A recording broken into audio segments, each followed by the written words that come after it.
বিসমিল্লাহির রহমানির রহিম। আমি মোহাম্মদ আমজাদ হোসেন, সহকারী অধ্যাপক, রসায়ন বিভাগ, দামনাস মহাবিদ্যালয়, বাগমারা, রাজশাহী।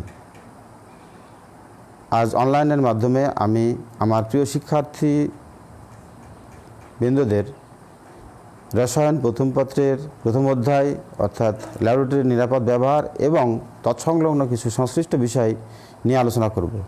আশা করি তোমাদের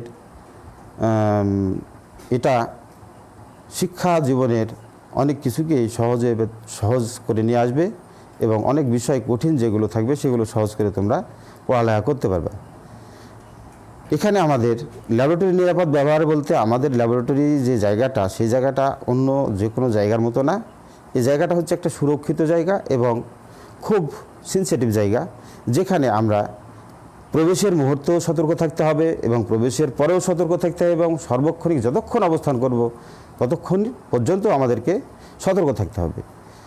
এই সতর্কতার পিছনে কয়েকটি কারণ আছে, যেটা হচ্ছে যে নিজের জীবনটা রক্ষা, আমার পার্শ্ববর্তী যে শিক্ষার্থীবৃন্দ বা তোমার বন্ধু বান্ধব আছে তাদেরকে সুরক্ষা, তোমার স্যার যে প্র্যাকটিক্যালটা করাবে তাকে সুরক্ষা করা, এর সাথে নিজের জীবনকে রক্ষা করার জন্য যে সকল বিষাক্ত পদার্থ রয়েছে অথবা দাহ্য পদার্থ রয়েছে সেই সকল সম্বন্ধে তোমাদের কিছুটা ধারণা থাকা দরকার। তো দেখি তোমাদের অ্যাসিড সম্বন্ধে কিছুটা কথা বলি। অ্যাসিড জারক, এই অ্যাসিড জারক বলেই অন্য পদার্থকে সে জারিত করতে পারে, আবার বিজারক যেগুলো সেগুলো অন্য পদার্থকে জারিত করতে পারে। তাহলে অ্যাসিড যেটা জারক সেটা নিজে বিজারিত হয়, অন্যকে জারিত করে, আর বিজারক যেগুলো সে নিজে জারিত হয়, অন্যকে জারিত করে, অন্যকে বিজারিত করে, নিজে জারিত হয়, অন্যকে বিজারিত করে। এখন এই জারক এবং বিজারক এই দুটি পদার্থই কিন্তু বেশিরভাগ এই ল্যাবরেটরি বা পরীক্ষাগারে সংরক্ষিত থাকে, যেখানে যাওয়ার পূর্বে তোমাদের কিছু সতর্কতা অবলম্বন করতে হবে আমাদের নিজেকে রক্ষা করার জন্য। আমাদের সম্পূর্ণভাবে নিজেকে রক্ষা করার জন্য কিছু পদক্ষেপ অবলম্বন করতে হবে। যে পদক্ষেপগুলোর মধ্যে হচ্ছে আমাদের ব্যবহার্য পরিধেয় বস্ত্র বা পোশাক অথবা তোমাদের সরঞ্জামাদি, যেমন চোখে, আমরা খালি চোখে যদি আমরা রাস্তাতেও হাঁটি ধুলাবালির সাহায্যে চোখের ক্ষতি হতে পারে, কিন্তু অ্যাসিডের মতো তীব্র একটি জারক পদার্থ যদি চোখে পড়ে তাহলে চোখটা অচিরেই এবং তৎক্ষণাৎই নষ্ট হয়ে যেতে পারে। এই জন্য চোখে আমরা নিরাপদ গ্লাস বা নিরাপদ চশমা, গায়ে যদি পড়ে গায়ের ত্বক বা জামা যেটাই হোক না কেন ক্ষতিগ্রস্ত হবেই। সুতরাং আমরা দেহকে রক্ষা করার জন্য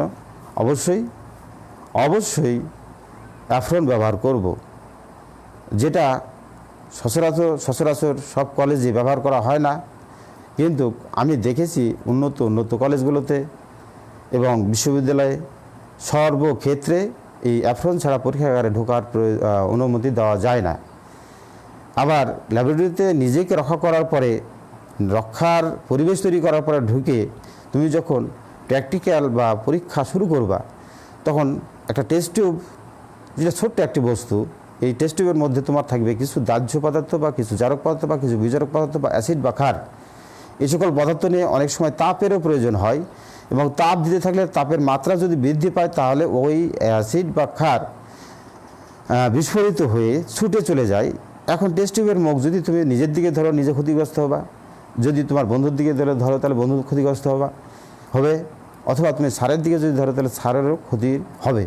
সুতরাং ল্যাবরেটরি শুধু নিজের জন্য না, সকলের জন্য নিরাপদ, এবং এই জন্যই নাম দেওয়া হয়েছে ল্যাবরেটরির নিরাপদ ব্যবহার। এখানে বলা হয়নি যে একটি ছাত্রের নিরাপদ ব্যবহার, একটি শিক্ষকের নিরাপদ ব্যবহার। এখানে সকলের নিরাপদ ব্যবহারের জন্য প্রত্যেকে নিজভাবে সচেতন থাকতে হবে। এই যে অ্যাসিড এবং ক্ষার, এই বস্তুগুলো আসলে আমরা স্বচক্ষে দেখি না, কিন্তু অ্যাসিডটা কত বড় ভয়ঙ্কর। তোমাদের যদি সালফিউরিক অ্যাসিডটা একটা ফোঁটা মাত্র তোমাদেরকে দেখানো হয় এবং হাতে দেওয়া হয় তাহলে বুঝবা যে এটার জারণ ক্ষমতা কতখানি এবং এটা মাংসের সাথে বিক্রিয়া করে কী ধরনের ক্ষত সৃষ্টি করতে পারে, এবং যে ক্ষতটা শুকাতে বা শুকানোও সম্ভব নয় এরকমও হতে পারে। সুতরাং তোমরা ল্যাবরেটরিতে সুরক্ষিতভাবে, সুনির্দিষ্টভাবে, সুশৃঙ্খলভাবে এবং নিয়মতান্ত্রিকভাবে সকল কার্য পরিচালনা করবা এখানে সর্বপ্রথম যে কাজটি তোমাদের সব চাইতে গুরুত্বপূর্ণ সেটা হচ্ছে টাইট্রেশন। টাইট্রেশন বাংলা হচ্ছে অনুমাপন।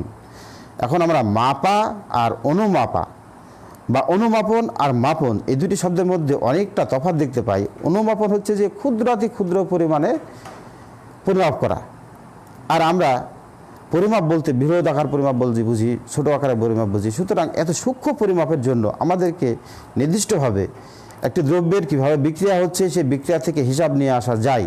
সুতরাং বিক্রিয়াটা তোমাদের কাছে একটু ক্লিয়ারলি আলোচনা করব। আর মনে রাখবা, রাসায়নিক বিক্রিয়া মানে কঠিন না। রাসায়নিক বিক্রিয়া মানেই যে তোমার যা আছে ঠিক সেটা কিভাবে হচ্ছে ওইভাবেই হচ্ছে এটা না, ঠিক সেটা একটা নিয়মের মাধ্যমে ঘটছে। আমি বিক্রিয়ার নিয়মের মধ্যে তোমাদেরকে বলি যে কোনো পদার্থ যদি অন্য পদার্থের সাথে বিক্রিয়া করতে যায় বা করতে দেওয়া হয় তাহলে নিশ্চয়ই তাদেরকে দ্রবণে পরিণত করতে হবে। এবং তরল দুটি পদার্থ যদি বিক্রিয়া করে তাহলে সেখানে দ্রাবক হিসেবে একটি বস্তু ব্যবহার হয়, আর একটা দ্রব হিসেবে আর একটা বস্তু ব্যবহার হয়। এখানে অ্যাসিড এবং ক্ষার, অ্যাসিডটা প্রকৃত অর্থেই তরল। সুতরাং অ্যাসিডের মধ্যে যখন আমরা ক্ষার দেব, দ্রাবকটা অ্যাসিড দ্রাবক হিসেবে অ্যাসিডটাই কাজ করবে, তবে বিজারকের সাথে সে বিক্রিয়ার মাধ্যমে। এই বিক্রিয়াটা একটা সুনির্দিষ্ট নিয়মের মাধ্যমে ঘটে, যেখানে তোমাদের আগে একটু সিম্পলভাবে উদাহরণটা দিই। তোমরা বিক্রিয়া লিখতে গেলে বামের অংশটা কোশ্চেনেও দেওয়া থাকে, আমিও দিচ্ছি, তবে ডান দিকে যেটা উৎপাদ উৎপন্ন হবে, এই উৎপাদ উৎপন্ন হওয়ার একটা নির্দিষ্ট প্রক্রিয়া আছে এবং বিক্রিয়ার কিছু নিয়মের মধ্য দিয়ে এটা আসছে। সে বিক্রিয়ার তোমাদের নিয়মটা বলি প্লিজ। আমরা সাপোজ ধরলাম নাইট্রোজেন যোগ হাইড্রোজেন। এখানে একটা বিষয় সবার জন্য প্রযোজ্য, সেটা হচ্ছে যে বিক্রিয়ার মাঝখানে যে চিহ্নটা ব্যবহার হয়, এই চিহ্নটা তিন ধরনের। একটা সমান চিহ্ন, একটা একমুখী তীর চিহ্ন, একটি উভমুখী তীর চিহ্ন। এর বাইরে কিন্তু কোনো অপশান নাই। এখন এখানে উভমুখী চিহ্ন হচ্ছে কেন, এই বিষয়টা নিয়ে তোমাদেরকে আমি সামনের দিনে ক্লাস করব। এই বিক্রিয়াটা উভমুখী কেন উভমুখী হলো এটা সামনের দিনে তোমাদের বলবো। আজকে ক্ষুদ্র পরিসরে এইটুকুই দেখায়। আমরা এখন ডান দিকে যেটা লিখব সেটা নাইট্রোজেনকে আগে লিখবো না হাইড্রোজেনকে আগে লিখবো, অনেকে বিভ্রান্তির মধ্যে পড়ে যায়। তোমরা সবসময় দেখবা যে মৌলের অবস্থানটা যত ডানে সে বিক্রিয়াতে পরে অবস্থান করে। পর্যায় সারণীর যত বামে অবস্থিত যে সকল মৌল তারা বামে অবস্থান করে। এর কারণটা হচ্ছে কিছু বৈশিষ্ট্য আছে পূর্ণরূপে অধাতু, আর কিছু বৈশিষ্ট্য আছে পূর্ণরূপে ধাতু। এর মাঝে কিছু কিছু আছে সেগুলো উপধাতু এবং তার সংলগ্ন ধাতু। সুতরাং পি ব্লকের মৌল দুটি যদি লেখা হয় তাহলে পূর্বেরটা পূর্বেই বসবে, পরেরটা পরেই বসবে। যদি এস ব্লক আর পি ব্লকের হয় তাহলে এস ব্লকেরটা আগে বসবে, পি ব্লকেরটা পরে বসবে।